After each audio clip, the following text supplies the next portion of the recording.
Two are fighters. One is an early fighter, a bit underpowered. The other one is an advanced fighter. We'll tell you all about all three of these. The man of the lead is Ed Besley. He is from Houston, Texas. The airplane music goes down.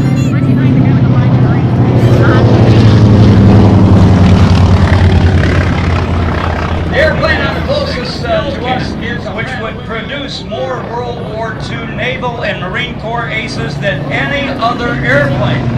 So, because they were busy with the development and production of a new rocket, one more quarter trip, blowing to your right, confusing the enemy, blowing to your left, coming in is the Corsair fighter. It would finally be an adversary airplane for the Japanese Zero. That airplane high to your right, coming in, the one-of-a-kind dive bomber. The only one like it flying in the world today. Others are in museums around the world, but that is the only flying model. Look over your right shoulder now. Here comes the bent wing bird. The enemy calls us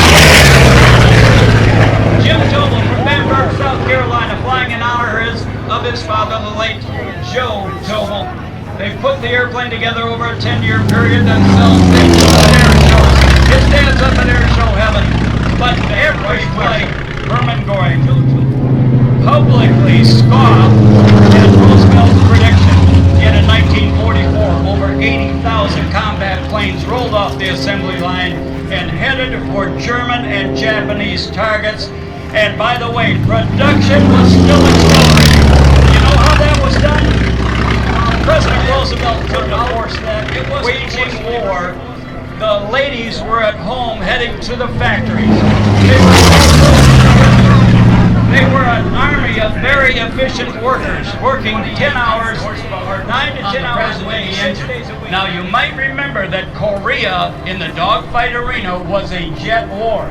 However, there was only one piston-powered ace of World War II, piston-powered ace of the Korean War, and only one Navy ace of the Korean War. It happened to be a Corsair pilot by the name of Lieutenant Guy Balderon, North American Sabre. It was a swept-wing jet war. Even though we had other jets, they weren't of the swept-wing design. We learned that from captured German warbird experience. Executing the slow roll maneuver. Now, this airplane had the capability of full war. It was Joe Voss who came home being a